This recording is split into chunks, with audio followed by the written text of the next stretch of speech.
All doing today? That little 48-second snippet was a Peggy Lee singing Ghost Riders in the Sky. Yeah. Remember, thanks to RVA Dar, I found an album of 33 different people, groups, performing in one way or another Ghost Riders. And as that's one of my top songs I really have always enjoyed, I figured I would introduce y'all to it in one way, shape, and or form. So let's see here. Good morning, Spittle Buggies and Ramen. How y'all doing today?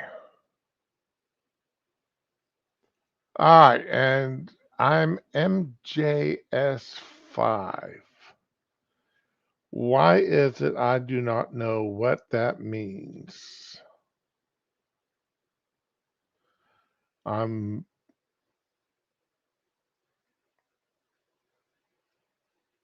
okay. Ah, oh, you're just lurking. Okay. Well, go ahead and lurk away. I appreciate that too. I need to head off the show here with a little bit of bad news. All right. I'm going to be able to stream today, Tuesday. I'm going to be able to stream tomorrow, Wednesday. Thursday and Friday are. Thursday is definitely a no go. Friday is very questionable. Um, I spent some time this weekend under medical care, and I am being admitted in Wednesday afternoon, or tomorrow afternoon, rather. And I have to undergo a chemical stress test. And the last time I was underneath one of those, it was 3 days I was in the hospital. So we may have to impose on Dar and Ramen to do Friday's. No, these are just test ramen, nothing. Uh, but um, so I have to impose on either Dar or Ramen for Friday's fun stream. And I may or may not be able to join via my cell phone, but no promises as to what's going to happen. But I'll definitely be unable to host on Friday. So you have done it before, my dear. You can do it again. The fun stream that's not my stream, that's our stream. We usually just host on me, but we may have to impose on y'all to do it then this Friday. So bad news out of the way. That it is what it is. All right. So let's have, if y'all noticed by my thumbnail today, there is a little bit of fun on that. And we'll start off with uh, the Pelosi thing. Okay, and where is that at? Where is that? Do do do do do.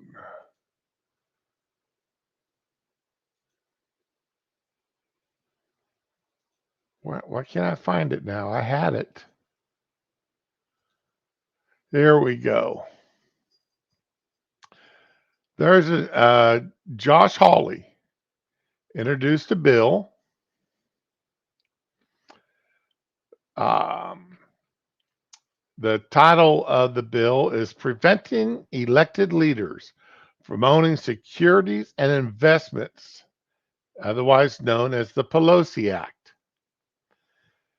It's basically a rewrite of a bill that Hawley had written once before and submitted back in the 117th But this time here, I think it's going to get a little bit more traction than it did in the past. And that's because of the Pelosi's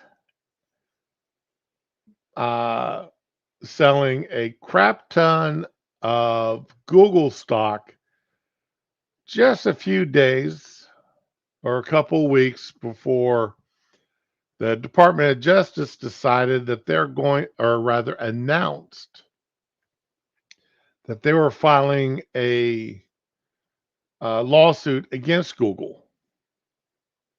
And of course,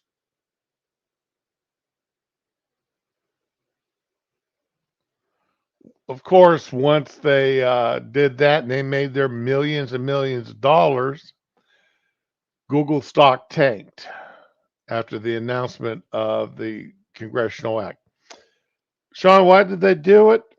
Because they were shoving that uh,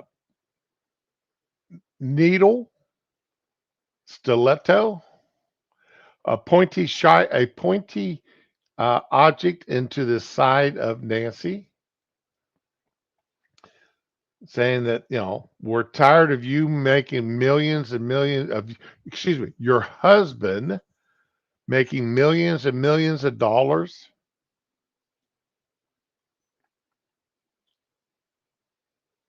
uh, off of it. Basically, what would be insider trading.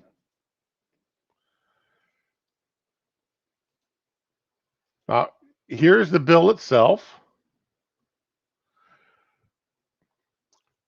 The act may be cited as preventing elected leaders from owning securities and investments, the Pelosi Act. Let's see here. And let's see here. How's this go? Where's the short time?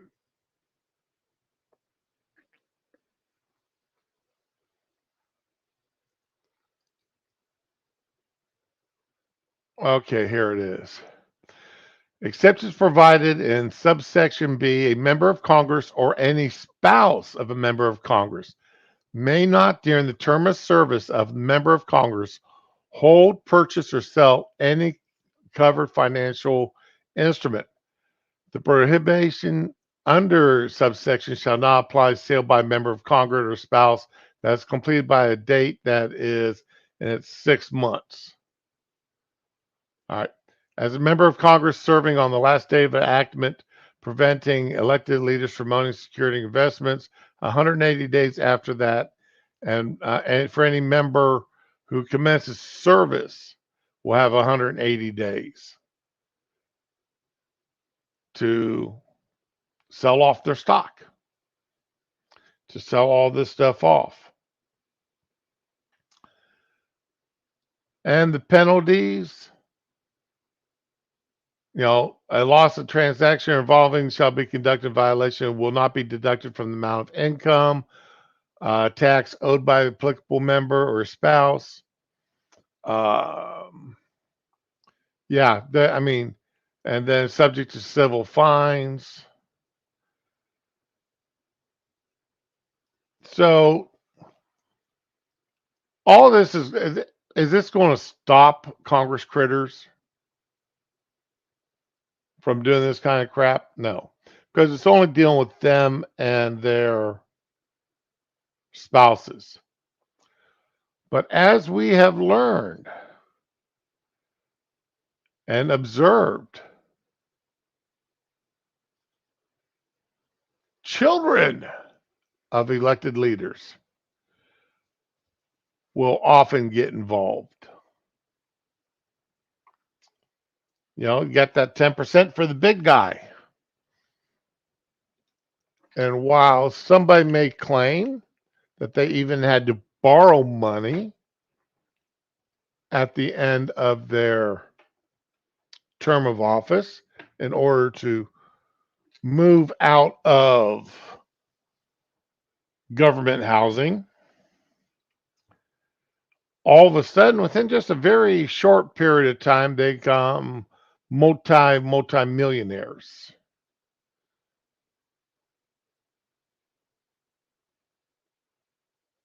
and have Corvettes filled with classified instrumentation documents locked up in their garages. So, will this stop Congress critters? No, it just starts getting involved with their children.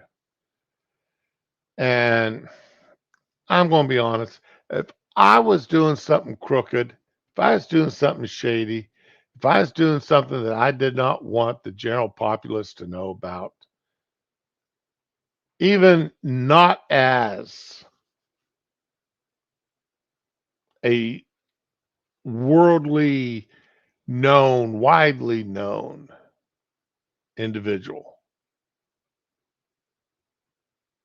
I would not want by any way, shape, and or form to involve my son or my daughter-in-law in anything crooked that could result in them being trashed in the public eye and possibly going to jail. So, no, I wouldn't do that to my kids. And hopefully, my kids would completely disassociate themselves from me if I were to do something like that. And speaking of my son,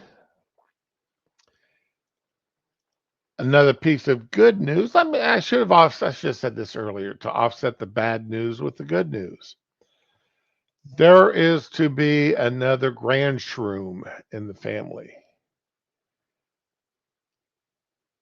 Going to be coming uh, scheduled for arrival somewhere around the 1st of September. So we shall see what goes on with that. I'm so looking forward to September. But as we have found out, like during my daughter-in-law during her last pregnancy, even the smell of bacon made her sick. She walked in our house one day after I just got done cooking up breakfast. And when I cook up bacon, I have a tendency to cook up the whole package because even though we're only going to eat a few, between the wife and I, we may eat two slices of it, a slice a piece or a slice and a half a piece. I cook it all up that way. It's not going to go bad sitting in the refrigerator. She walked in the house after I just got done cooking up a bunch of bacon and immediately got ill. But this time she's actually eating bacon. She wants bacon. So they're coming over this weekend and I am making breakfast pizzas with bacon. So, like I said, a bit of good news to offset the bad news. So I've got MT Shroom for my grandson. We'll have to see what kind of moniker I can come up with the unknown grandchild.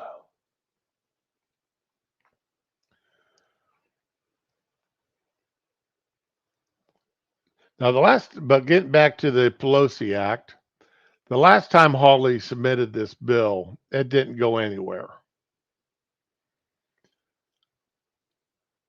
I don't know if this is going to go anywhere this time, but I do believe. Yeah, Sean, you're right. I probably should have, but that may be why my grandson, well, no, he's just all boy. He's just my grandson. He is just all boy. That's all there is to it. He is definitely his father's son, just as his father is his father's son. So the apples have not fallen far from the trees.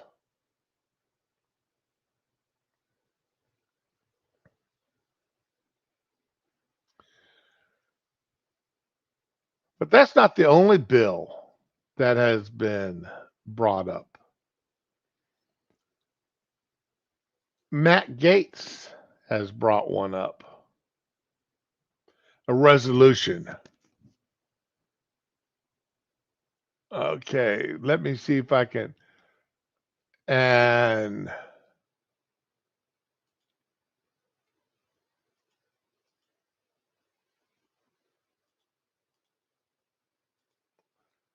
here's the resolution: preventing extreme negligence with classified information licenses resolution. And much as the Pelosi Act, if you take the first letters, this one here comes out as the Pencil Act or the Pencil Resolution.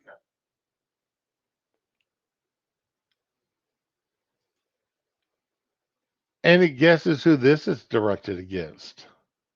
Morning, CK.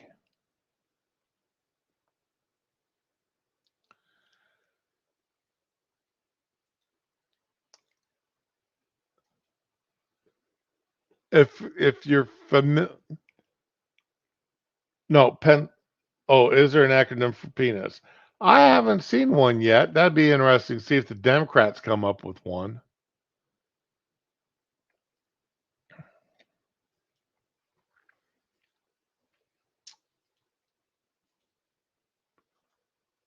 But here's Matt Gaetz's resolution expressing the sense of the House of Representatives that Representative Adam Schiff should not have access to classified information and for other purposes.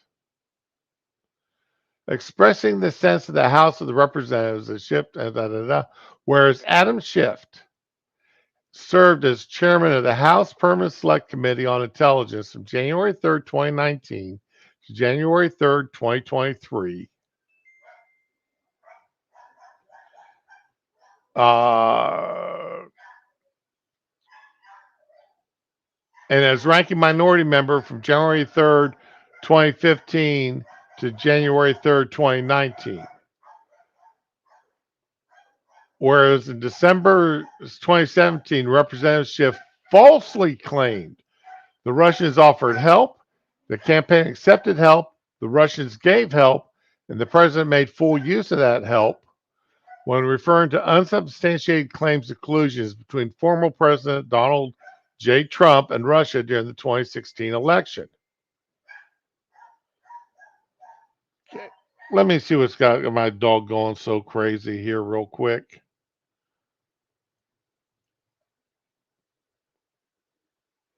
Check my security system out real quick and see what's going on. Oh, FedEx just dropped off a package. That's what's got him going nuts.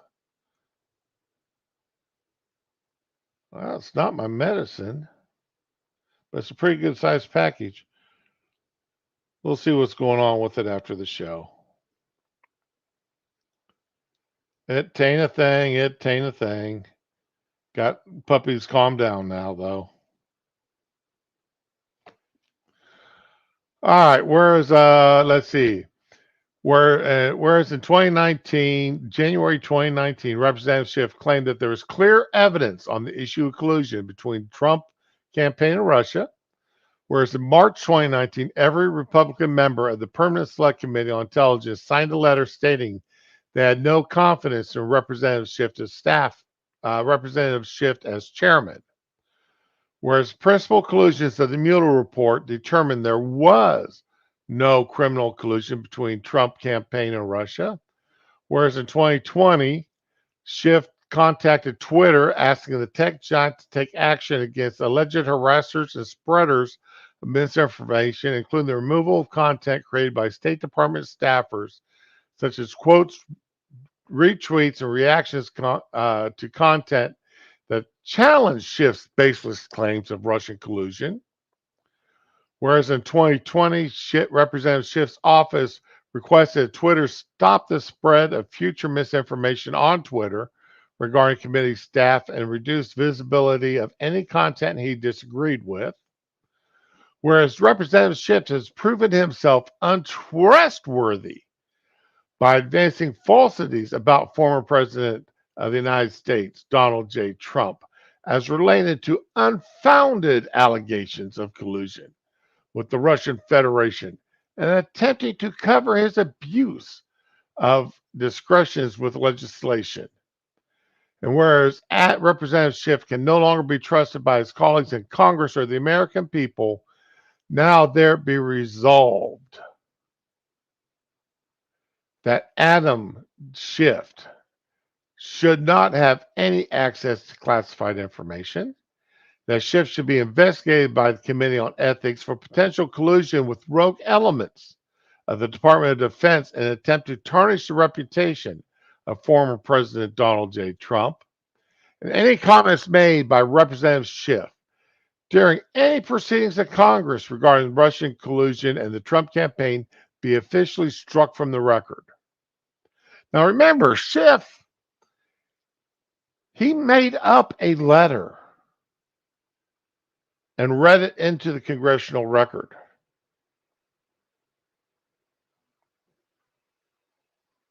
No, it was FedEx. I pulled it up my security camera.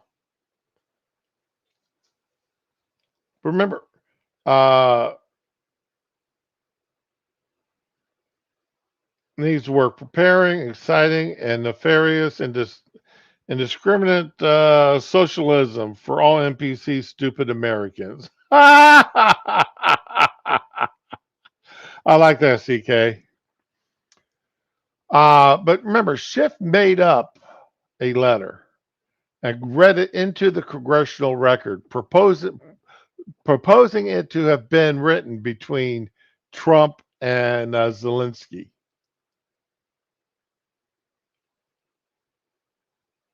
And I didn't think about it until just now, but let me see if I can.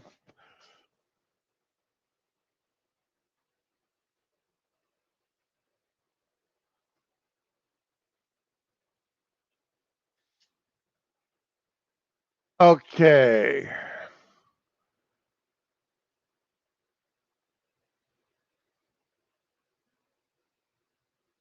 Oh, see, that's not the first time he'd done it. Oh, come on. During the January 6th hearings, it's not the only time, let me rephrase that. During the January 6th hearings, Schiff doctored text messages between Mark Meadows and Representative Jim Jordan. So, yeah, that's not the only time that he's done it. Uh,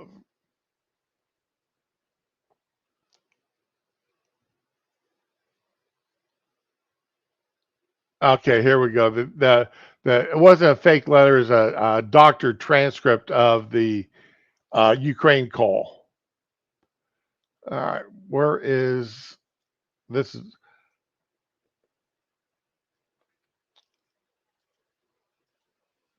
now let's go back and revisit that Ukraine call that he made.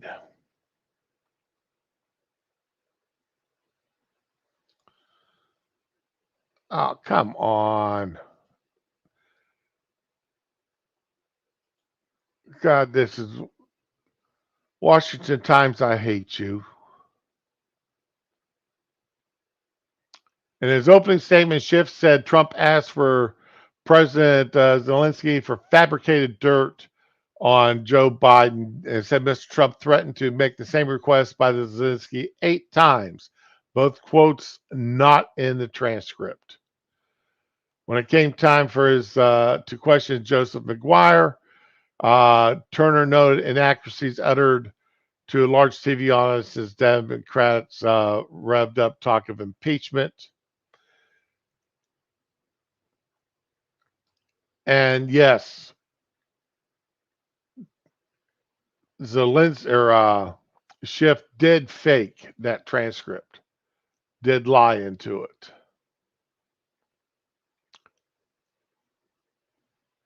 And then he turns around that Schiff had doctored messages that he presented uh, during the January 6th hearings. So Schiff is known, has the reputation for lying and lying on the record because these congressional hearings, they're all on the record. Now, unfortunately, Raskin is a piece of shit, Sean. Morning, Green Badger. How you doing today? Raskin is a total piece of shit. Uh, I would.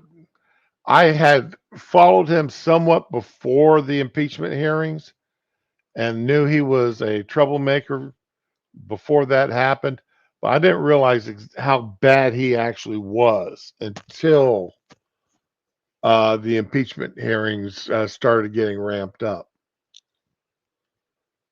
And his position now is even worse. And yeah, Sean, I do agree with you quite a bit there that um, there are some serious questions about Hunter Biden having access to those classified documents that were in the garage and in Joe Biden's home. There are some serious questions that need to be answered about that.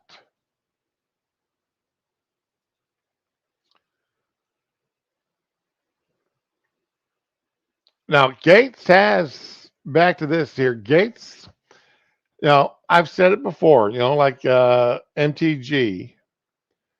Uh, Gates is, how can I put, all right, they do a lot of things that I like. There's just times I believe they're the wrong people to be doing it. But unfortunately, the right people to be doing it aren't doing it. So it leaves it up to firebrands like Gates and MTG and Bobar to do the to do this dirty work. And they're like elephants in a china closet, in a china shop. Not bulls, but elephants. There is nothing standing when they're done. So there are times I am really concerned because it's so easy for the media uh, to paint anything they do as not worthwhile simply because of their reputations that they've already garnered, reputations that the media has given them. So yes, I understand this. Here's a circle. You know, the reputation is given bad, or the media gives them bad reputations. Anything they do is tarnished by the reputations. And because it's tarnished by the reputations, the media further worsens their reputation. It's a vicious circle. There's no way to get out of it. And while the media has forgiven similar acts and hold up as simply errors in judgment, or gloss over them or forget about them all entirely, acts and actions by, say, the members of the squad that completely uh, enhance things against MTG, Gates, Bear, and others on the Republican side. The media, the press, and and I've been saying it for a long time. I even have to include Fox News on this. They don't. They're not fair. Fox News has lost their any right to use the uh, byline fair and balanced. They lost that years ago. I have not turned on Fox News and watched a single show of anything on Fox News in a couple of years. Uh, I used to watch The Five But I mean, I don't even watch them anymore. And I haven't watched Hannity in a, God, I haven't watched Hannity in probably about 4 or 5 years.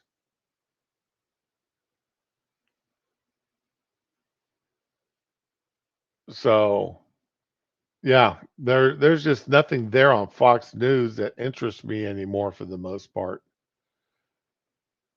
Uh, so I just I just gotten to the point I don't trust the media, and I don't understand why anybody else. I have a hard time understanding why anybody else would trust the media.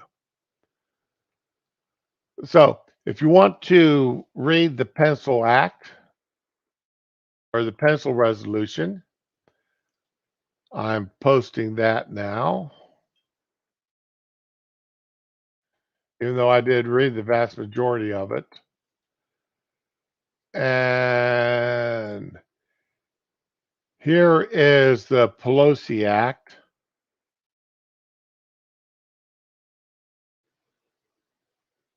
Where is it at? Okay. This here's the Pelosi Act.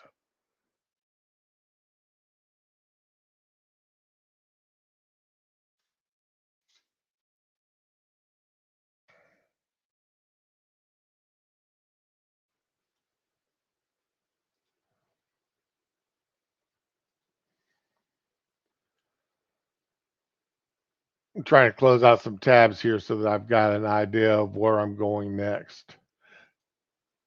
Um, oh, we've all heard that Joe Biden has decided to May 11th. May 11th, hallelujah. We shall be free on May 11th because Joe Biden has already said that on May 11th that will be the end of the official end of the pandemic and to end the public health emergency for the COVID-19. Even though last September, oh Joe, where's it at? Here we go. Get back to this.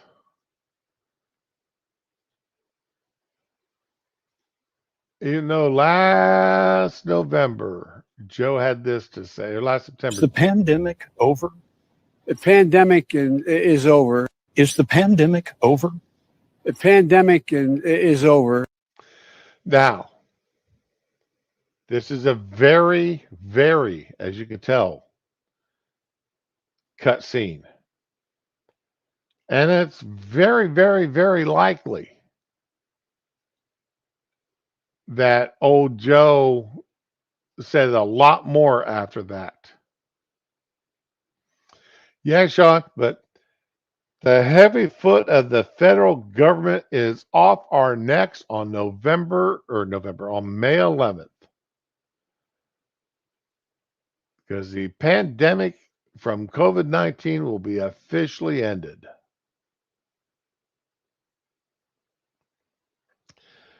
We shall be free. Hallelujah. We shall be free.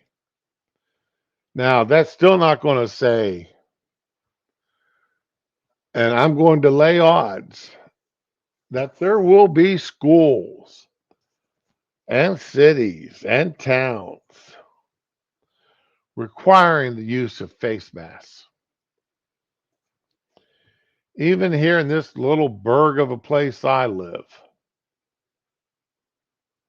which is nothing more than a pimple on a duck's ass,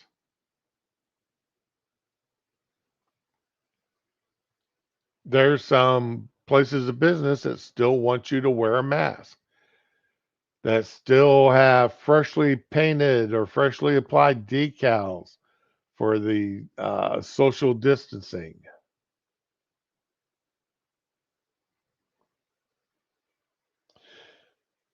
Badger, I wouldn't, let's put this way, I would not be totally shocked if that happens. All right. There's 55% of me saying that it won't. but there's 45% of me saying there will.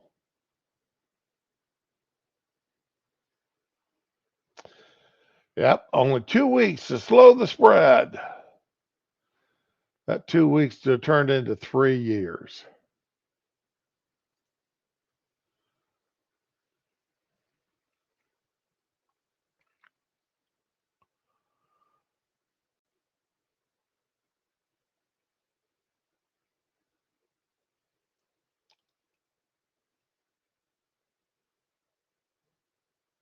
Stanford. Good old Stanford. It used to be that when you heard of Stanford University,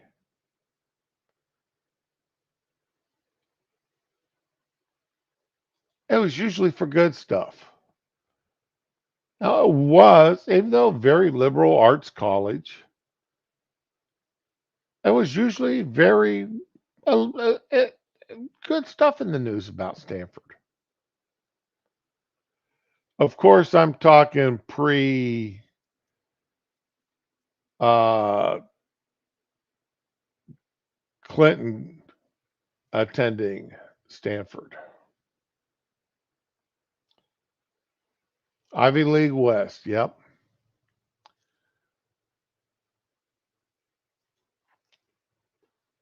But people looking for controversy, looking to cause trouble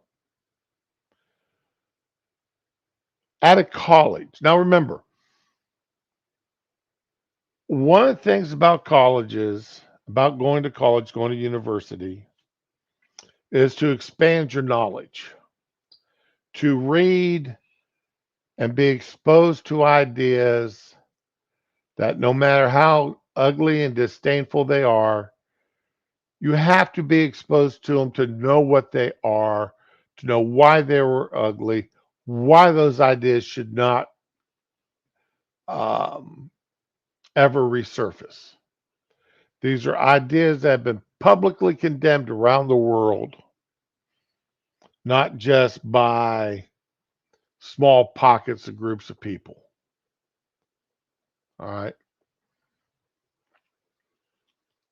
Ideas, say, as slavery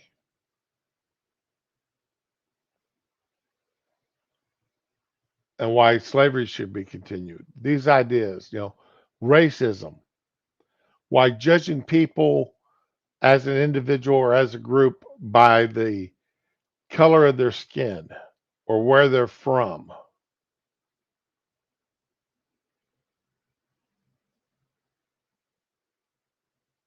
why that's a bad idea, why that's wrong.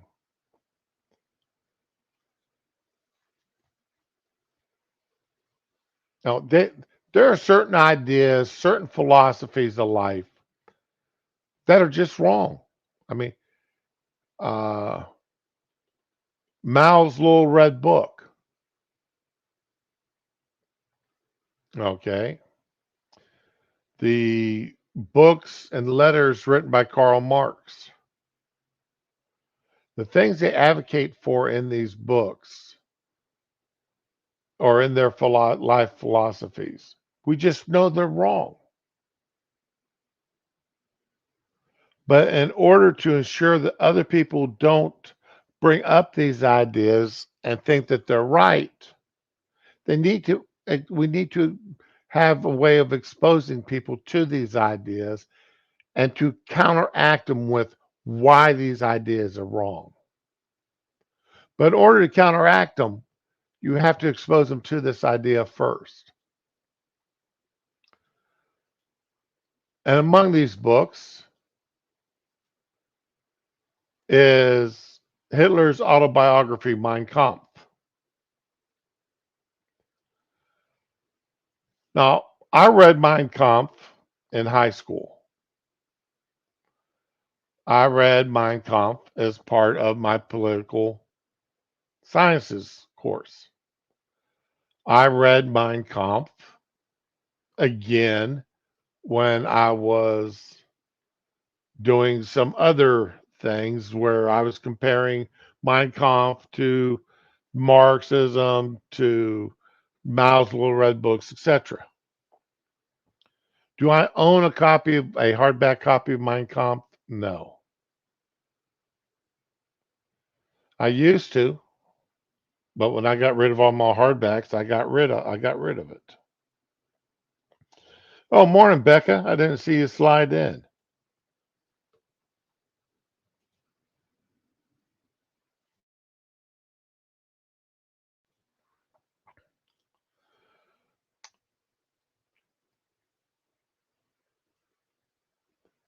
A student is in hot water for reading Mein Kampf.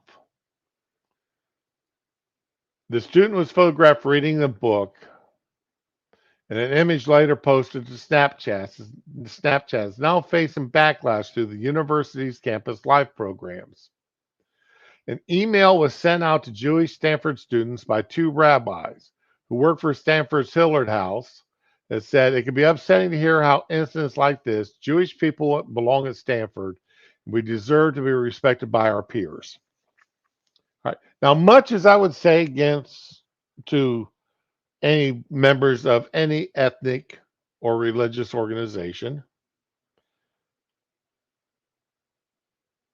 get over it. These are books and ideas that need to be taught to that people need to be exposed to counteract them. Now, if you are ethnically Jewish, if you are by religion Jew, a practicing Jew, um,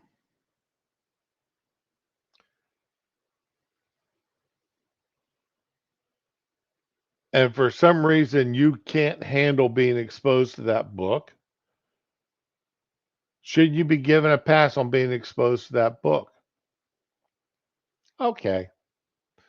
If you're if you can't handle it, if you're immature to the point that you can't handle it, that's fine. But what it's doing is showing a lack of maturity on your part. You have to know what's being said about you that's out there in order for you to be able to effectively counteract it.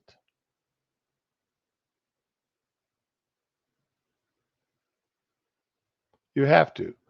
That is why, God, I spend so much time reading what Democrats have to say about me and people who hold the beliefs I hold.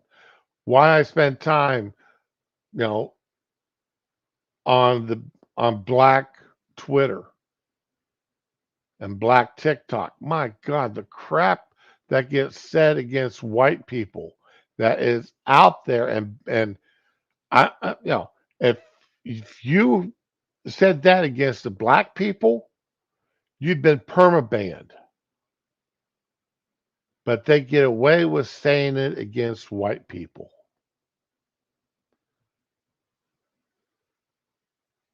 But in order for me to know what's being said so that I can counteract what they're saying, I have to know what they're saying. I have to expose myself to it. And you have to be mature enough to be able to handle it. Is it harsh? Does it make you angry? Does it offend you? Does it hurt your feelings? Yes.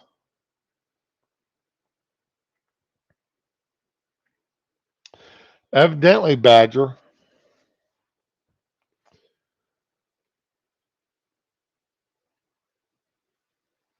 But these two rabbis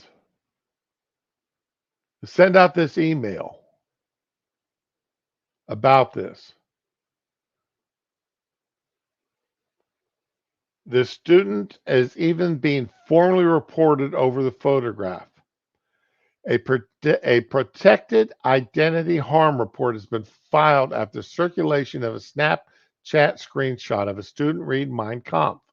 The autobiographical manifesto of Nazi Party leader Hitler, the Stanford Daily reports.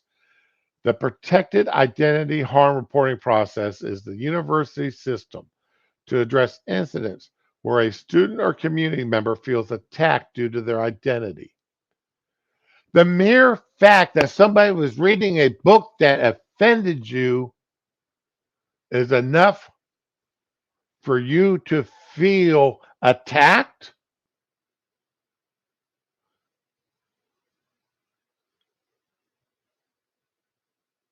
And the other student, the person reading that book, is to face official sanctions by the college.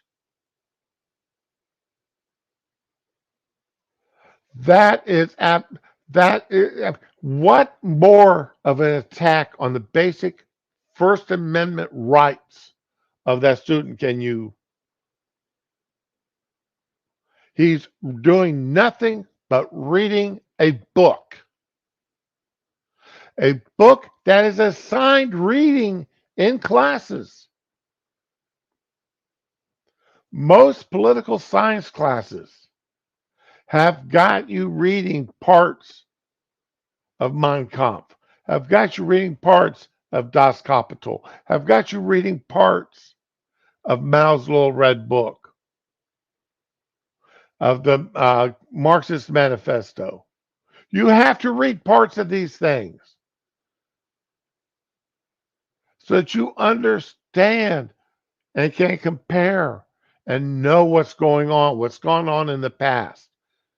As they say, if you don't understand the past, then you're going to be condemned to repeat it.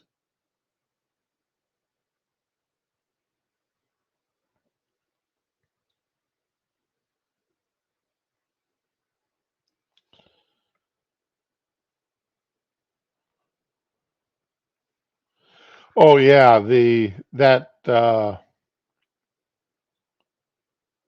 whole thing about blacks can't be racist because duh, we black. Yeah, that's that power and privilege nonsense. We can't be racist because we don't have the power to enact racism. Oh, really? Really? You don't have the power. I I should know. I should be able to remember who said this quote. But you want to know who has the power? Find out who you can't be critical of. Find out who you can't criticize. Find out who you can't say anything negative about. That's the person with the power.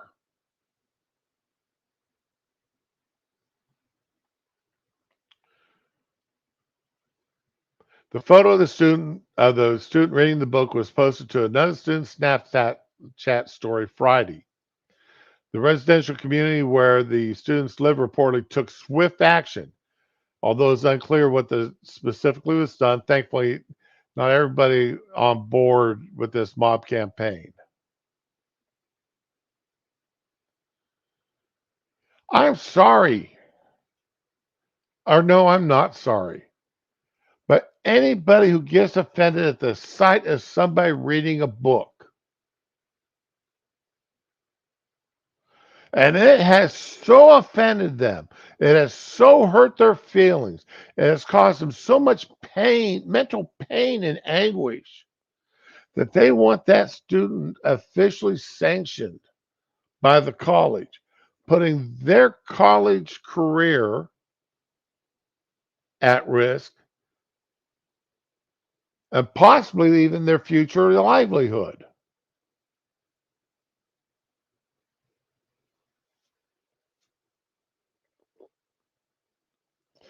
As the story here says, first we should clear up some glaring misconception. The fact that the student was seen reading Mein Kampf does not mean they are in any way supportive of Hitler or his ideas. Reading something is not an endorsement of it. And it's hard to imagine any interpretation more deserving of the admittedly overused phrase Orwellian. If academic environment does not permit students to consider hateful but historically important ideas, then no real learning or education can occur. That is exactly what I'm saying. That is exactly what I've been saying from the get go on this. It is the people who are out there preaching those ideas, holding those ideas up as being good ideas that need to be countermanded.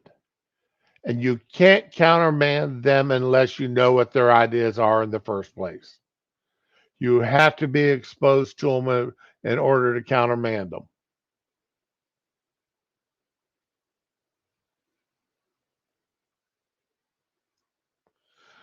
Now, this is a group I really appreciate about 99% of the time. All right. Hence the Nonpartisan Foundation for Individual Rights and Expression. All right. They're also known as FIRE. Has contacted Stanford to express its concern over the reported incidents.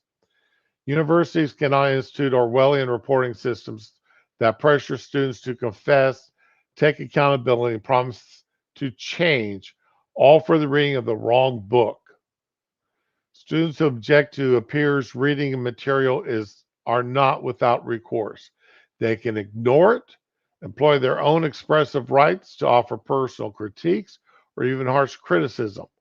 But universities cannot wield their institutional authority to force compliance with any particular views or sensitivities. Now, I even disagree with this here. All right, you see me reading Mein Kampf. You don't like it. Ignore me. Ignore me. Because reading the book in and of itself doesn't mean nothing.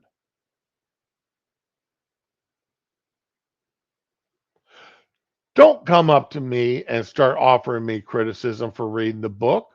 You don't know why I'm reading it, and it's none of your damn business why I'm reading this book.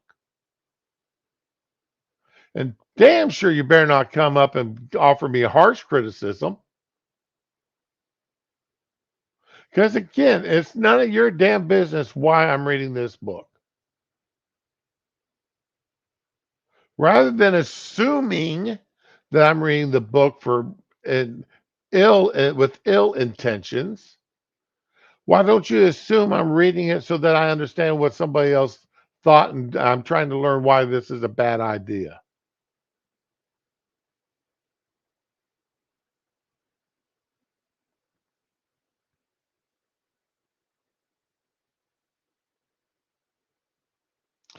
Yeah, where are the firemen? I just finished reading that book, Sean.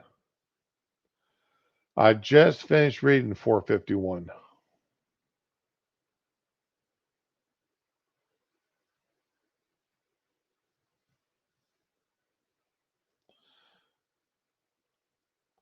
And I still even though the movie does deviate some from the book, I do recommend watching the movie Fahrenheit 451 with Charlton Heston.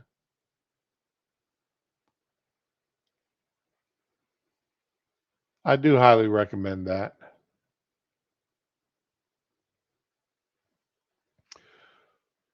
But I've got to get back to this mess here.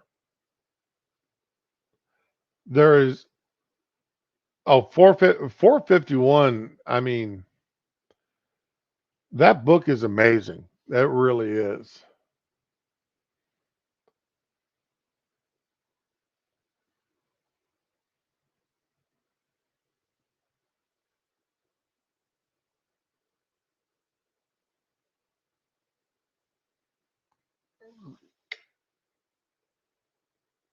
Yes,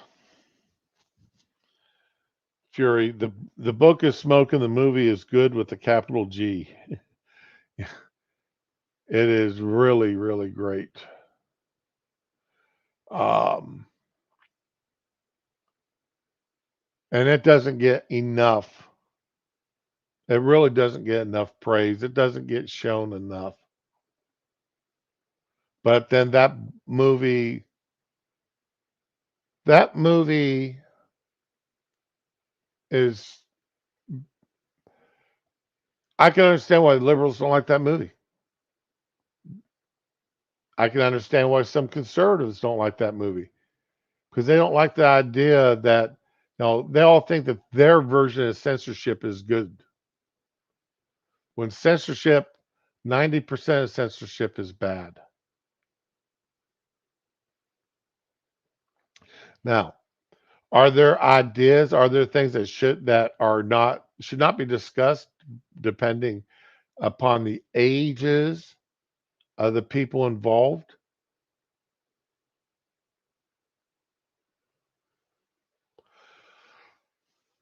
Fury Rollerball, and don't get me wrong, Rollerball again. That's the original Rollerball with James Caan.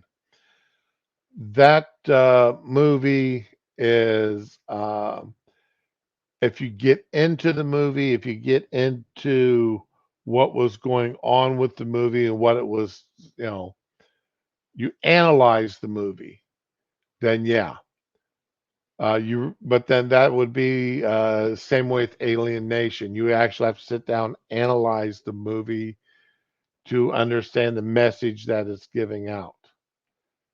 But just to sit down and watch the movie, Rollerball is a good movie. Sit down and watch it. It's just not as heavy-handed with its message as 451 was.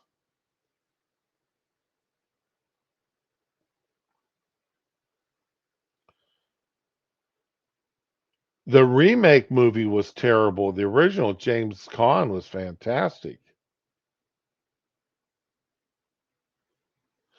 I haven't seen the Book of Eli yet.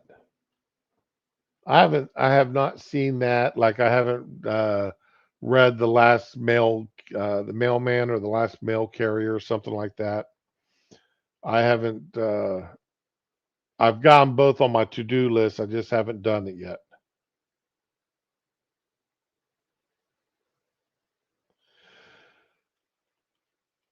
Sean, I want to watch 1984 again, the movie.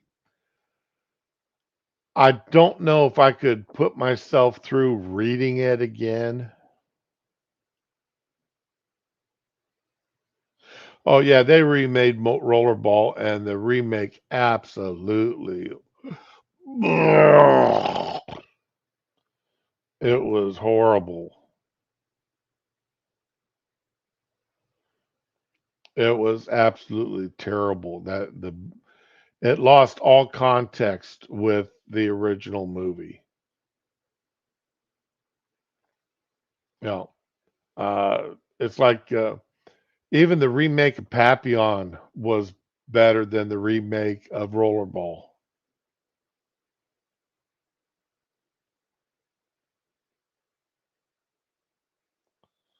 I've got 1984. I own it, the movie. Like I own the book, but when I say book, I mean digital version. I own very few physical books anymore. When we downsized, I had to downsize my library.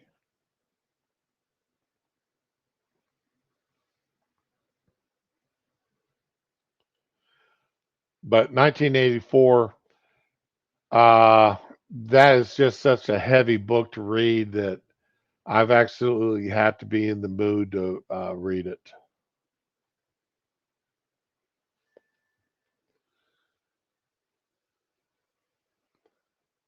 So, uh, what else can I say to piss everybody off here this morning besides myself? Oh, I don't know if we have anybody here that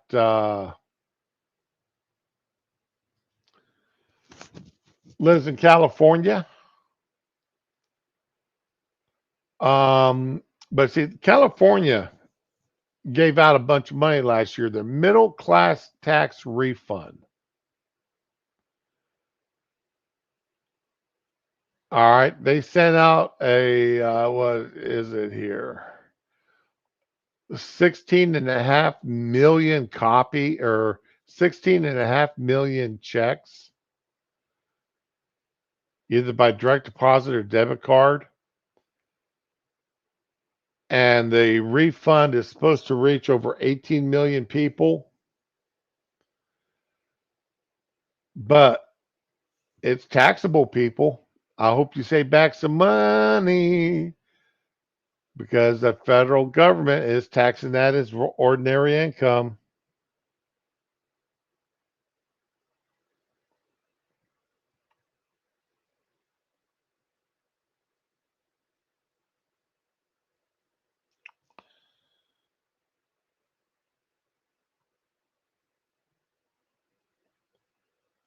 So that's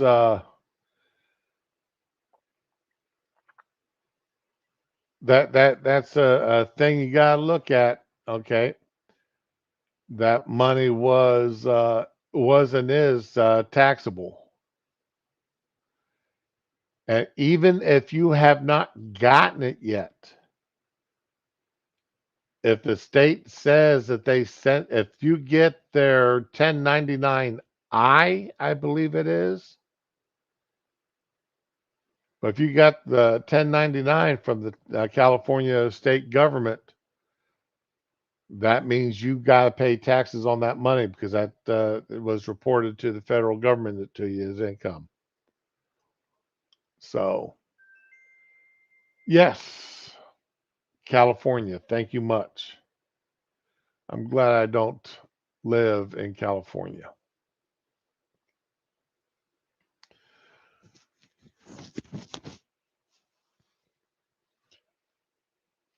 Now,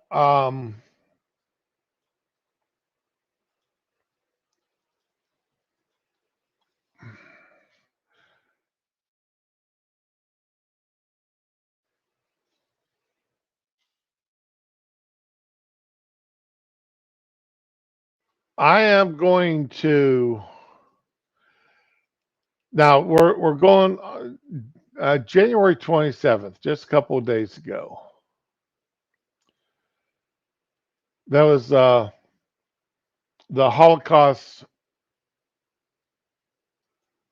Remembrance Day. The Holocaust Remembrance Day is to celebrate the anniversary of the liberation of Auschwitz, Auschwitz-Birkenau, one of the larger uh, concentration camps ran by Hitler. And of course, yeah, it's just one day to remember the number of Jews, the 6 million plus Jews killed in the Holocaust, the 20 million people killed in concentration camps overall.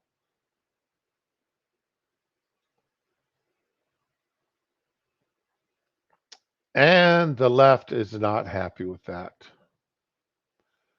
The left was not happy. They could not let the poor, they could not allow this to go untarnished.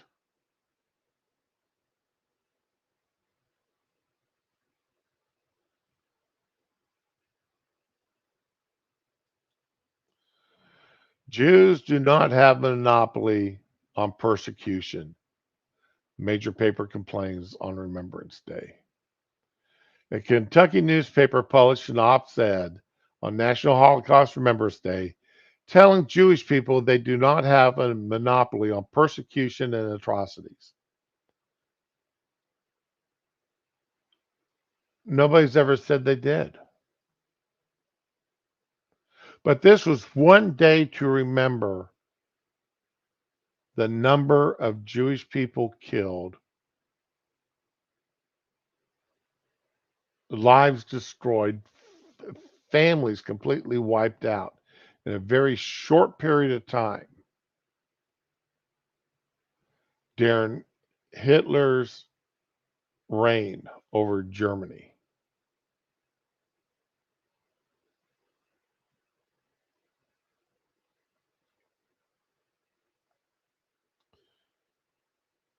Even though the January 27th memorial focuses on the monumental tragedy of 6 million Jews killed by Nazi Germany during the Second World War, the Courier Journal, part of the USA Today network owned by Gannett, God, why does not surprise me? Gannett owns. There are six major companies that own every newspapers, and Gannett is the largest of the bunch, I believe. The op-ed entitled "Holocaust Remembrance Day: It's time to remember more than just one atrocity." Now we've got an entire month starting tomorrow in which we will hear nothing but the atrocities against black people.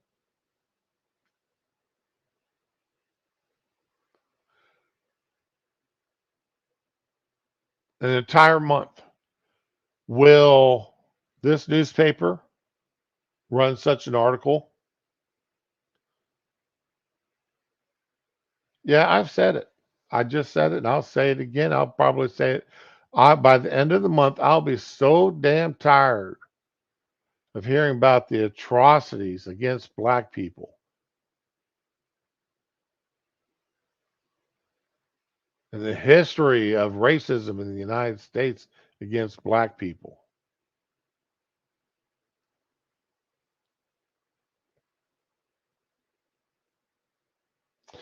Yes, it is, Fury. It's that time starting tomorrow.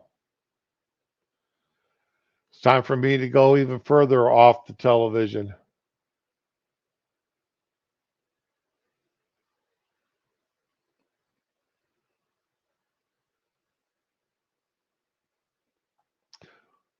The op-ed warned that fixating specifically on the Holocaust during such a memorial results in people negating and trivializing the horrors of the past and injustices of today. It also made a point to remind readers that Hitler is just one of many dictators. Claims made in the piece were blasted from Twitter for being insensitive and from obscuring the memorial of those killed by progressives with general identity grievance. I tried to find the article itself. I had it bookmarked, and that op-ed is now. It's missing. My link goes 404 forward. The link I had.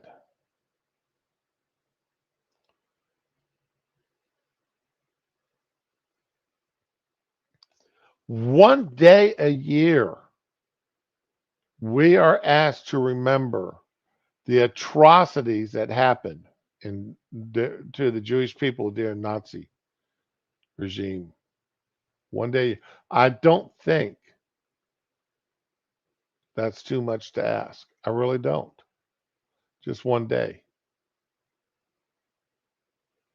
To keep us in mind of what happens or what can happen, what did happen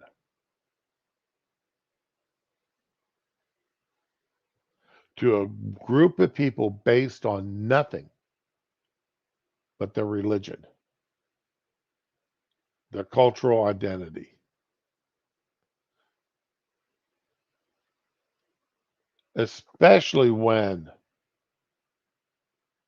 it falls so close by an entire month dedicated to a group of people based upon their skin color. Not even their cultural identity, but their skin color. Not their religion, but their color of their skin.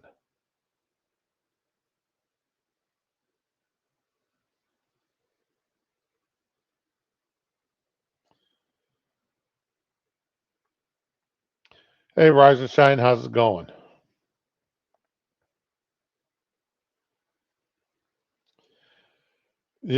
CK, you probably remember me saying that the other day. The Chinese rail workers did more to deal with in my opinion, this is my opinion only, but the Chinese rail workers did more to expand this country than any other group did, based upon solely upon their race.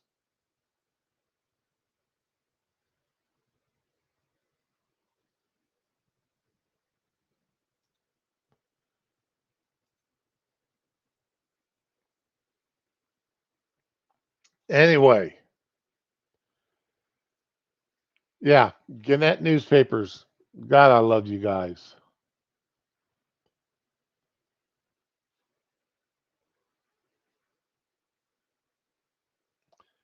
Union Day of the Golden Pin. As a golden spike. Okay. Not what is it called Union Day?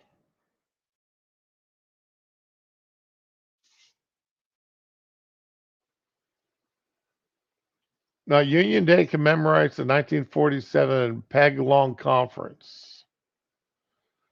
Okay.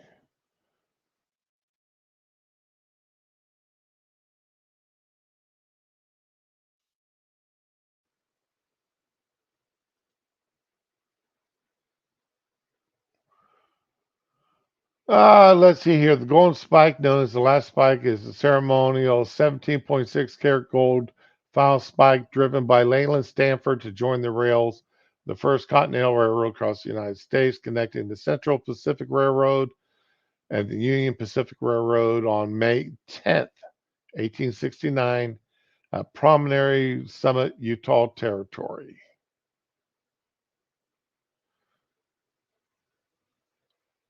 So, yeah, there's the Golden Spike National Historic Park, but I don't see anything about a national holiday dealing with that. Okay, gold. Let's see. Got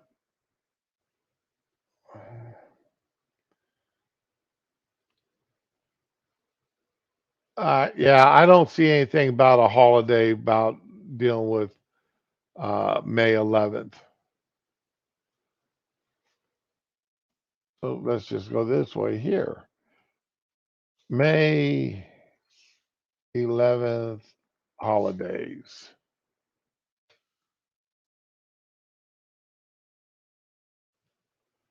Okay.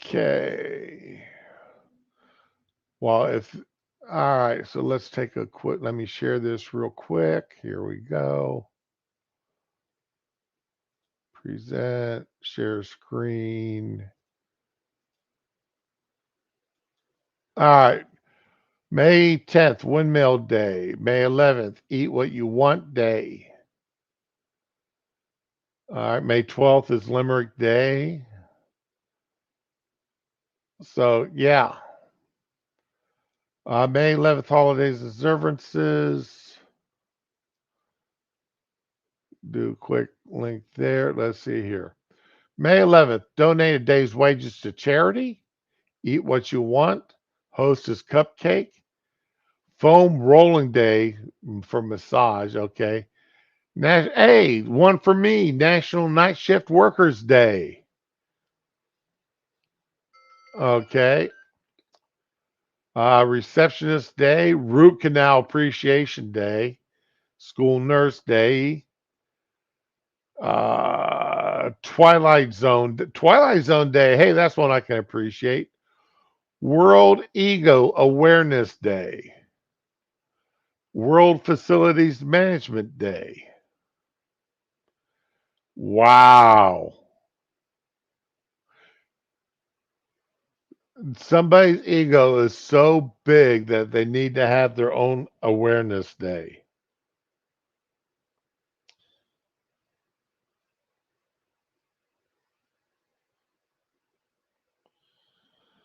Let's see here.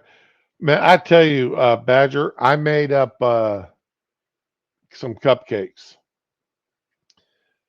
the other day, and the the only batter I had in the only box batter I had in the house was Betty Crocker vanilla batter, nothing special. And I put in about a quarter cup of that cinnamon toast crunch powder. Oh my God, those things were delicious.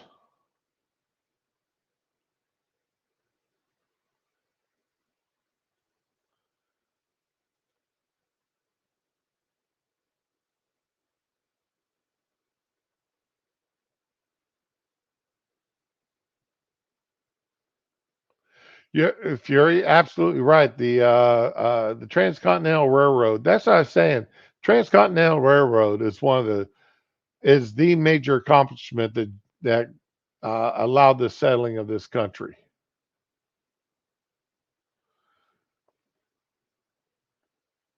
But now I know where Tall Person gets all his National Day things from.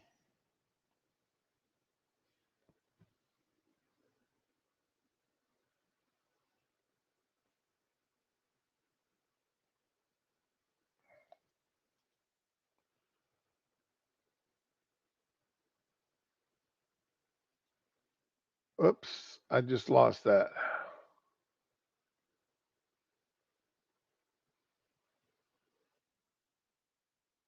Okay. Oh man, now I got audio coming in from that page. Damn it. I knew I didn't want to open it. All right.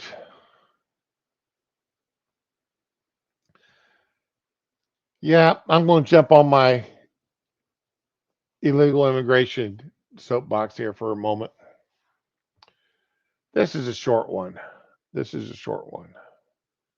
Remember, this is Ketchup Stream Day, so uh,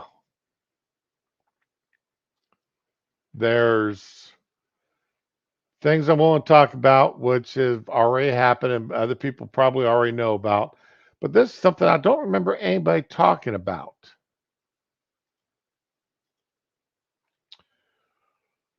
Rhode Island assistant principal sent email asking school staff to help pay immigrants coyote fees.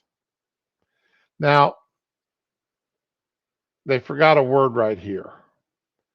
Illegal immigrants coyote fees. A Rhode Island high school assistant principal allegedly sent out an email asking staff to send donations to pay a human smuggling cartel for trafficking a student over the Mexican border. Coyote fees are paid to people who help sneak immigrants into the United States to match the risk of illegally entering the country. So, right now, we got a person who sucks on the tax dollars' teat, the taxpayers' teat here. Their entire paycheck, the entire livelihood is garnered from hardworking Americans paying taxes, state and federal taxes.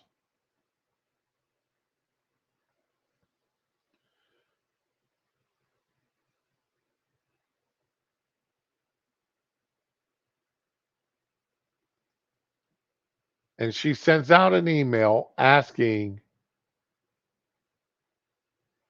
other people who get their money from the taxpayers' teat to pay a person who brought another person into this country illegally.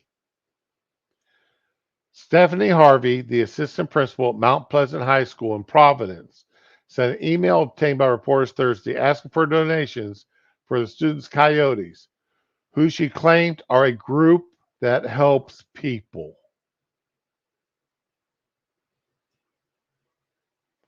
Now, the school is claiming that the email is fake and that they don't have any illegals in there, or they don't have a student who's being human trafficked. But it appears to have been proven real by both the president of the teachers union and the principal, who sent out an email calling it not appropriate. Hello, team. Please see the message below regarding your consideration for an urgent matter to support one of our own students here at Mount. We have a student who came to America with a coyote, which is a group that helps people. This group gives you a time frame to make a payment of $5,000 to those who bring them into the States. Our student needs our urgent support to raise another $2,000 to meet his goal of $5,000 by February 1st, 2023. Please consider helping if you can by donating on Friday. Melania will be around to collect the money between 8 and 8:45. Stephanie Harvey, ED, She, her, hers. Assistant Principal, Mount Pleasant High School, Providence, Rhode Island. Mary Beth Calabro, president of the Providence Teachers Unions, told WPRO she has confirmed the legitimacy of the email with members who teach at the high school. I was a little taken aback at the content. Well, you better have been more than just a little taken back. She's raising money to pay somebody who to bring people in the country illegally. And she's doing it quite openly on the taxpayer owned. She's sending it to people who are paid by the taxpayers on taxpayer owned property.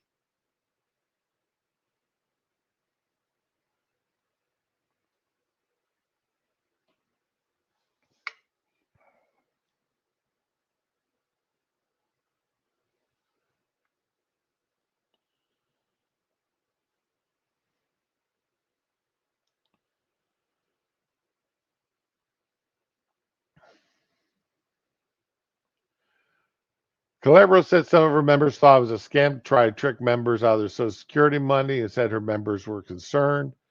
Tiffany Delaney, Mount Pleasant High School principal, both confirmed and condemned the email Friday in a letter to staff. I appreciate the faculty and staff contributing to a cause that supports the student, but the nature of this request is not appropriate.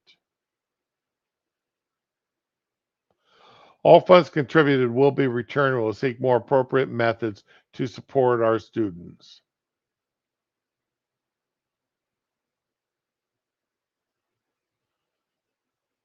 School has 1,100 students, and enough Spanish-speaking students have published his version of this welcome letter to parents in Spanish. Now, see, this is something else I've got a problem with, and I honestly do. Why do we have teachers to teach classes in Spanish? We don't have teachers to teach classes in German, in French, any of the Nordic languages. We don't have teachers to teach classes in Russian, but we have teachers who teach classes in Spanish in the United States, where English is the majority language. Yes, I know we don't have an official language. Yes, I know that. Because it wouldn't be inclusive. We have to accept everybody's own languages.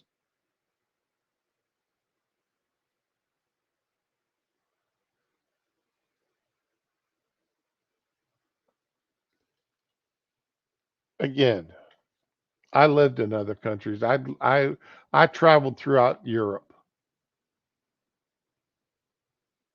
I've traveled into Mexico. I used to go to Mexico quite frequently. I had a friend of mine that was Mexican when I lived out in Phoenix. We traveled down to Mexico quite frequently. They didn't have signs in English, except right there at the border. The guys trying to get your money, the street vendors trying to get your money when you first cross the border or as you're getting ready to go back home.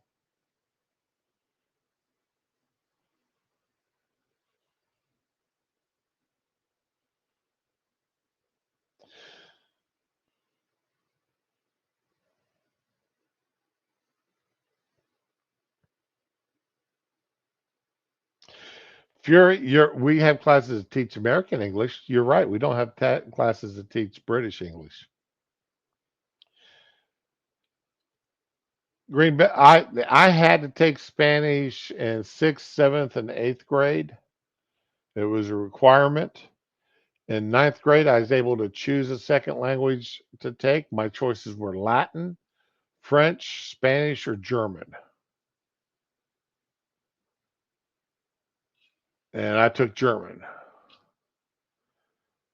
Then my son took ASL, American Sign Language, because that was an option when he went to school.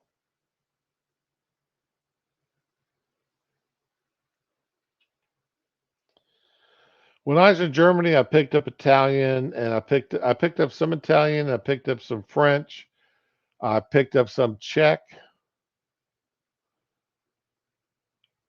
uh, mostly curse words in Czech. I couldn't remember any of them now. What else? I don't remember any of the curse words now in any of the languages.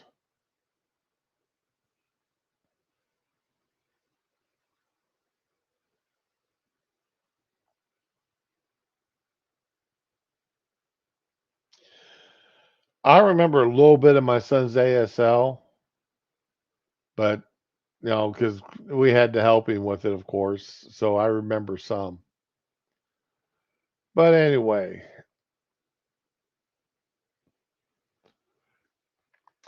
here's the email from the principal. I was informed there's an email seeking financial support for one of our students. I appreciate the faculty and staff contributing to a cause. All funds will be returned. We'll see. Now, here's my question. What are they meaning by, or what does she mean by she's going to seek more appropriate ways of doing this? Here's the link to that article. But just how does she what would she consider more appropriate funds to paying a coyote? Do you pay money to the guy who buys stolen goods to the fence just because your student owes money to your fence? How about money to his drug dealer? Do you raise money to pay for his drug dealer?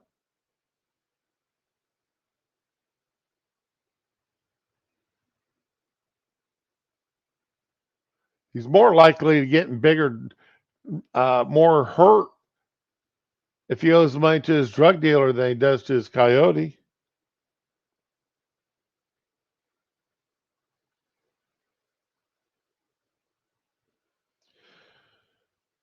We celebrate the diversity of our community by validating, supporting students and their interests.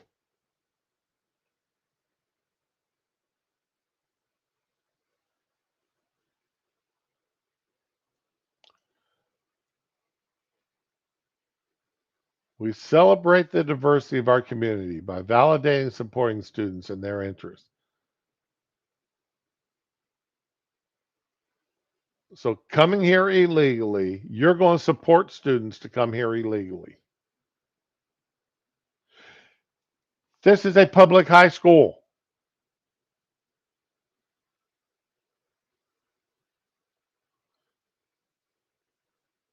I would still be angry if this is a private school. But at least a private school that accepts no government support, financial support. At least now they're just doing that off of the parents' tits, direct payments from the parents. But when is a public high school doing this? They're doing this with tax dollars. They're sending this message out using our tax dollars to send this message out that they are going to support illegals.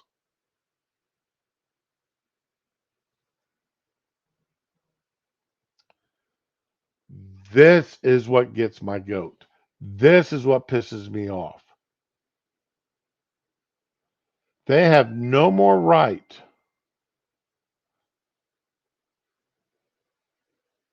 to saying that they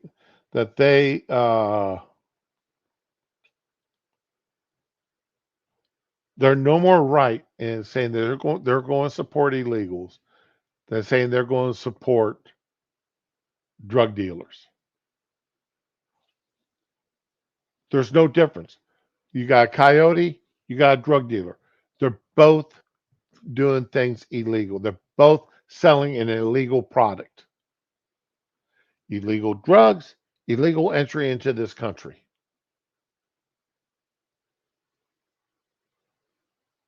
And they're doing it with your tax dollars, people. They're doing it with your tax dollars.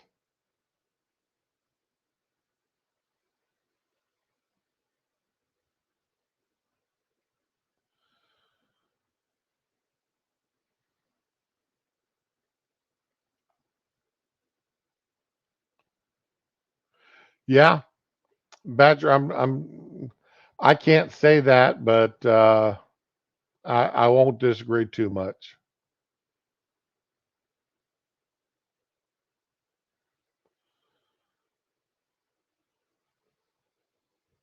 I speak many of those language. Fury. Yeah. Oh, well, I do speak one additional language you don't have there.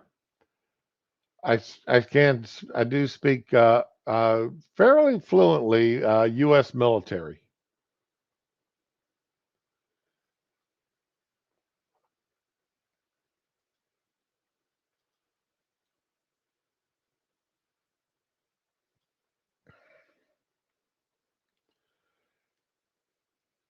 And let's see here. We're an hour and a half in. Yeah, I got time for this.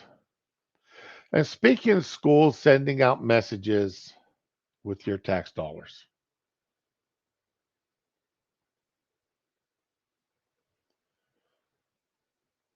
schools sending out messages using your tax dollars to do this. Come back over here. This was posted in the hallway of a high school. Hello, I am Caroline, your health mentor. We can talk about healthy relationships. Okay. We can talk puberty. All right, that's fine.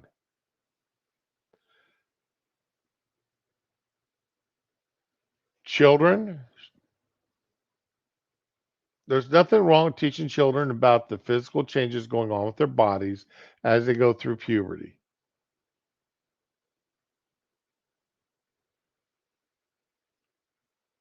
Consent.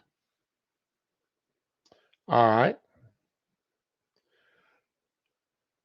Both, every child, male and female, need to learn that they can say no. And every child, both male and female, needs to learn to respect that word no. No, I don't want you to kiss me. No, I don't want you to touch this part of my body.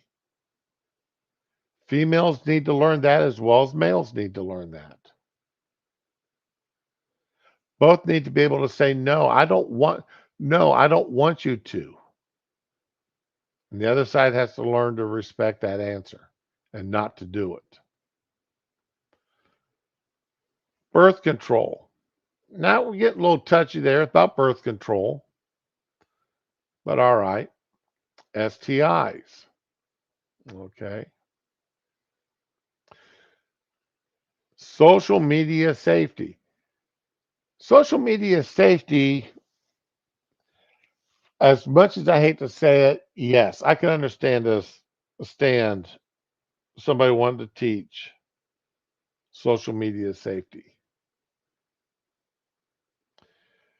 because a lot of bad stuff happens on social media. You've got a lot of groomers out there. People grooming both male and female students.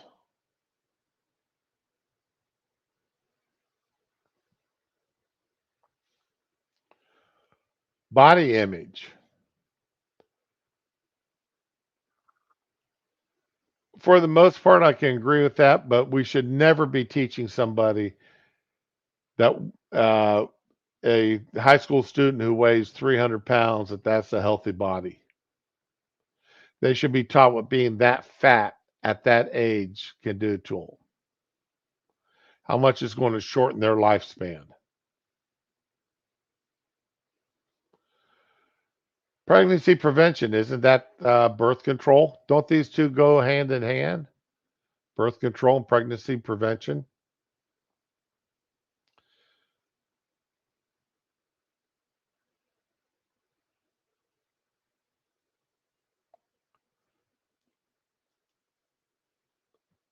Okay, I'm sorry. Now, the one here that's got me a little confused is this circles of sexuality. You'll notice I've skipped some of these. And of course, so much more. And it's got her email and her text number. All right. I'm not going to show those. Now, LGBTQIA plus. Do we really need a teacher teaching this in schools?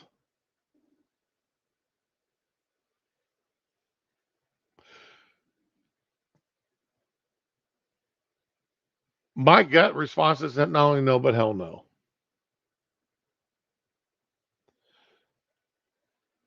Not because I'm uncomfortable with it, not because I don't believe that that people are naturally born to be gay or lesbian, because they are. It's because this is part of this grooming aspect. This whole thing is grooming, the LGBTQIA plus. That is when that is being done in the schools, that is nothing but grooming. That is telling these that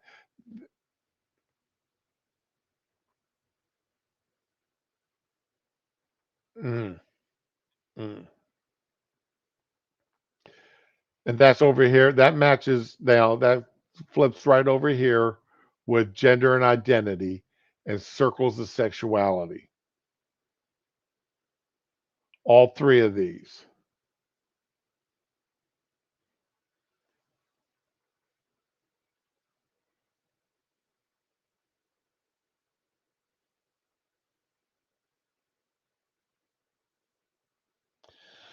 CK, you're right there.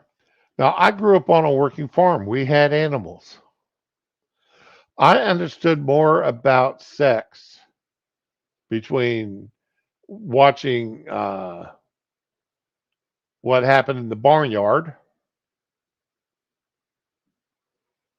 By the time I was 5 or 6 years old, that when it came time for us to discuss it in our gender separated classes, that I was bored with the class. Most of us were. It was a 1 day thing.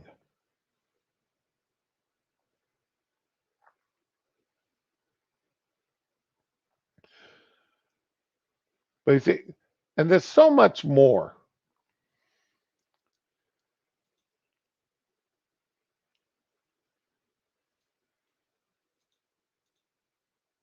Here is an email.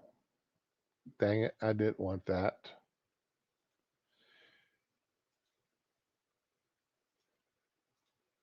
Here's an email, the first part of an email between this person and a student.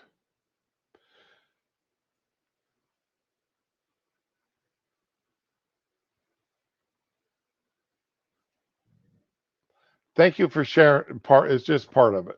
Okay. Thank you for sharing all of this. That sounds tough, and I'm sorry you're going through this. Absolutely here. I'm absolutely here to support however I can. Why don't we find time to chat about these things tomorrow? Like I said, our talks will be confidential. Also, you're not stupid. All your feelings are totally valid. Yeah, I went to a counselor, but unless I get blockers, doesn't matter who I talk to, it's not going to get better. This child wants puberty blockers.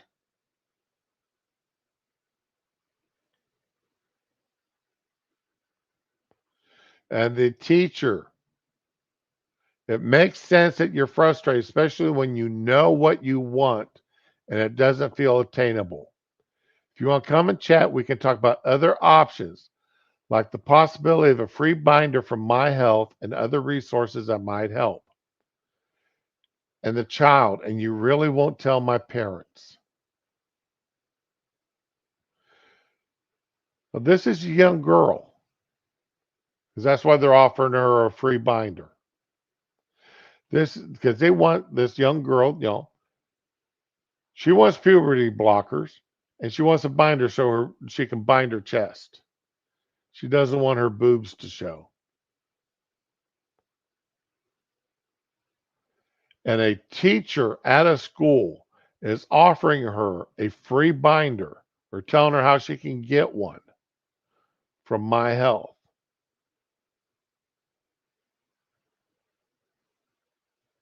It's going to crush her boobs. And yes, there are medical issues, health issues that arise from that.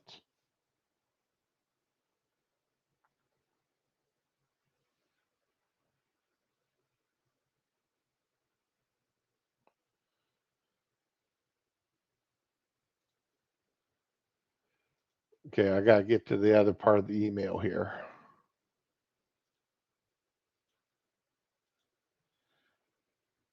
If you put it in my record, they will know. You don't know my mom is insane. No, not unless you tell me you want to hurt yourself. If you want to hurt someone else or someone's hurting you, then I need to report that to keep you safe. Otherwise, our conversation is just between us. Now, what part of this kid wanting to get blockers and buy a chest binder is not her wanting to hurt herself? Put her body in future danger.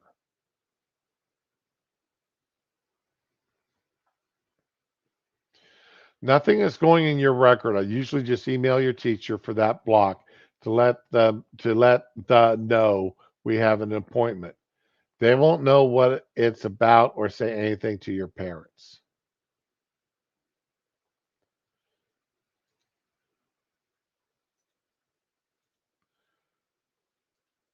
There are damages that can happen wearing a binder.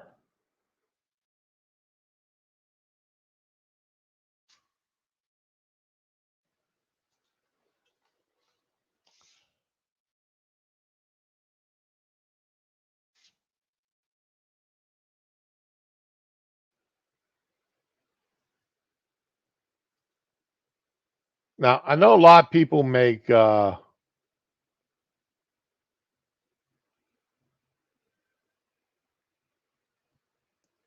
of WebMD. Okay. But I went to WebMD, and this is what I found is bad with me. But WebMD, all right, chest binding safety symptoms: get a properly sized binder will prevent complications. If your binder is too small and tight, restrict your breathing, irritate your skin, break the skin around the edges of the binder, cause overheating, bruise, or fracture your ribs. Even if your symptoms aren't severe, long term use of a poorly fitting binder can lead to chest and back pain. All right. Because the potential risk with chest binding, people with underlying conditions may, if you have asthma, scoliosis, lupus, or fibromyalgia. The longer you bind, the greater the risk. It's recommended you shouldn't bind for more than 8 hours a day. These kids are going to bind a heck of a lot longer than just 8 hours.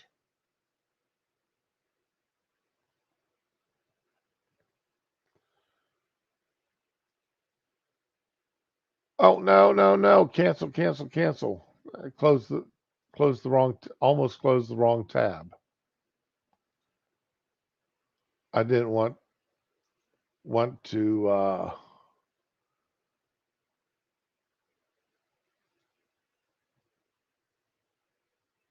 want to do that. Uh,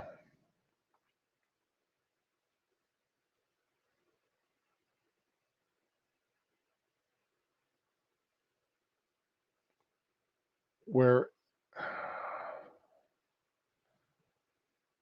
okay, I just accidentally closed another tab. There is a list of medical conditions, including damages to the mammary glands of wearing a chest binder. I just wanted to show that, but yeah, and I accidentally closed that tab, so now I can't find it real quick, so I'm not going to try to bring it back up. All right, what we got here? Then wear a denim top. Oh, okay.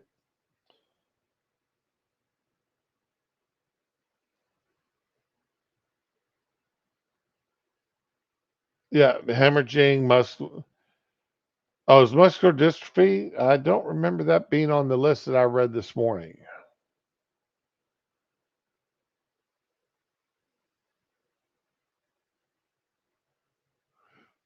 But wearing a chest binder is not risk free.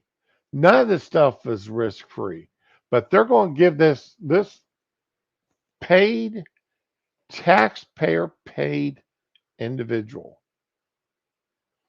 Remember, anybody associated with your school district, they're paid with your tax dollars. You have the right to be concerned and to speak out against what they're doing because they are a public employee. They are a public servant getting their livelihood from your tax dollars. You have the right to be concerned and to speak out about these people and what they're doing to your child or to other people's children. Remember, these teachers, these public servants, they believe that they know better than you do when it comes to your children. Why? Because they went to college. And they went to a college that told them that this is the way children should be taught. This is what children should be taught. And now you know better than what their parents know. You are the expert because I told you what is the right thing to do. So that makes them the expert because they paid someone else to tell them what was right and wrong when it comes to your child.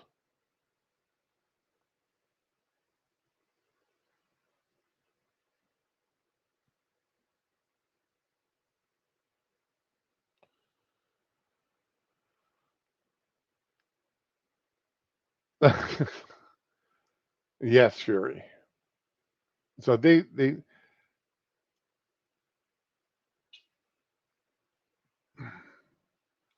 has been a battle I've had now for at least a decade, well over a decade with the public school system. When it comes to my child, they are not the expert. I am. I'm the expert. Their mother is the expert, not them at the schoolhouse.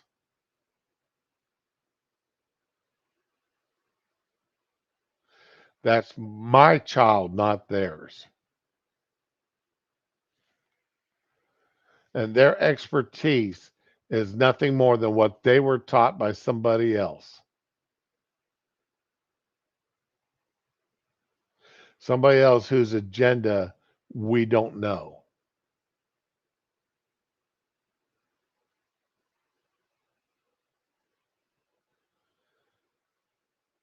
So if you've got children still in school, if you've got grandchildren in school or getting ready to go to school,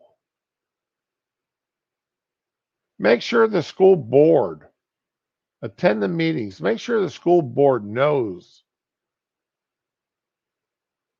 what you believe is the right and wrong, and where you know that they're going wrong, that they are accountable to you as a parent, as a voter. Because remember, that school board is an elected office. They're not appointed by God. They're an elected audience. They're an elected official. They come to you every couple of years, hat in hand, begging for your vote.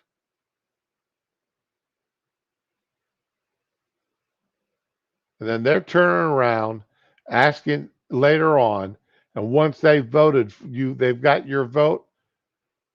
It's, well, you don't know what the hell you're talking about. I'm the expert on this. I know what's right and wrong for your child. So for those few months out of their 4-year office, or however long your school board is, for those month or so prior to election, they're out there telling you how important you are to them until once they got your vote and they're in office. And then you don't mean squat until.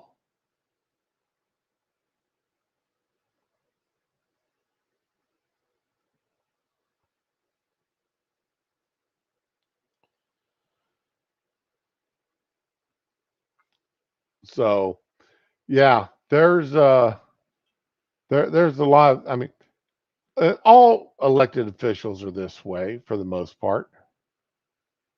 Every one of them. Once they get in office, you don't mean nothing to them until they're coming to you for their vote again. Are there some exceptions to that rule? Yes. One of our local elected officials here, he's out. He and his wife are out almost every weekend talking to the people about what's going on.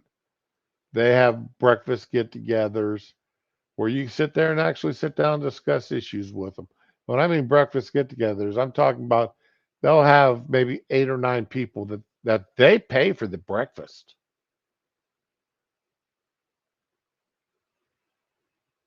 They pay for the breakfast for all of you. But 8, 9, 10 people sit there and sit down and talk over what's going on and what their opinions are.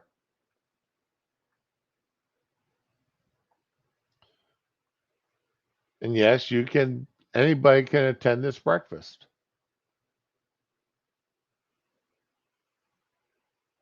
So it's a good little thing. I like that idea. At least they're getting out there and they're holding groups together to sit down and figure out, talk about different issues. And it's good.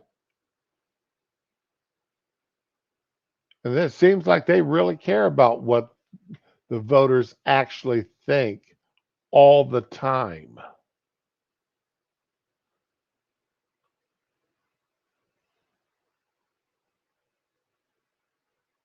Yeah, I've always thought it was amazing how uh, while these college kids are in school, well, they're just a kid, they're stupid. But the day after they graduate, suddenly they become an expert. It's amazing how they go from being stupid to being an expert, depending on which side of that diploma that they are.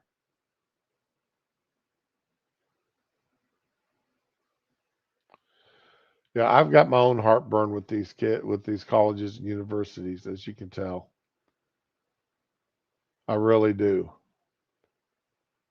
Because no, they aren't turning out experts. They aren't turning out people who they're turning out people with agendas. That's what they're turning out, people with agendas. So, all right, we're coming up on the 2 hours. I got some things to do here before today and tomorrow before my life goes all to hell for the rest of the week. Uh, so Ramen, if you, I'll text, I'll put it out there. But like I said, Friday is well, Thursday. I definitely won't be here. Friday will be hit or miss if I can join Dar. But that's about all I can say about now. All right. Let's see. It used to have a communal feast day that may not show. Here comes from Derek.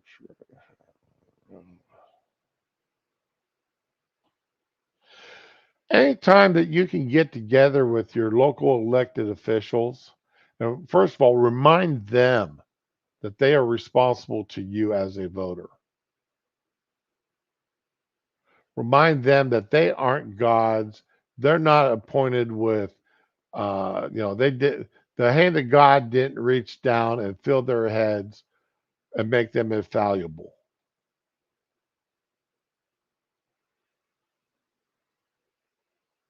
They're just somebody that decided that they needed to run for an office and they have to come back to you and ask you for your vote. And in order to get your vote, they have, you have to trust them to make the right decision on these issues. And if they make enough decisions you disagree with, they're going to lose your vote. So, Ramen, it's a stress test, chemically induced stress test, which absolutely sucks. Now, mine's a little bit different than Monkey's because they hospitalized me for mine. I think Monkey said he went home after his was done. But because of my nerve damage, they always hospitalized me for it.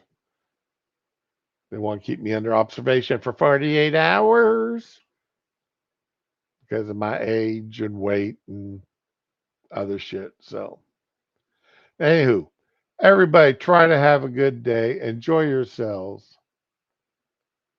Be with the ones you love. Love the ones that you're with. We'll talk to you all tomorrow. I'll be here being that old grumpy old man shaking my fist and yelling at the sky.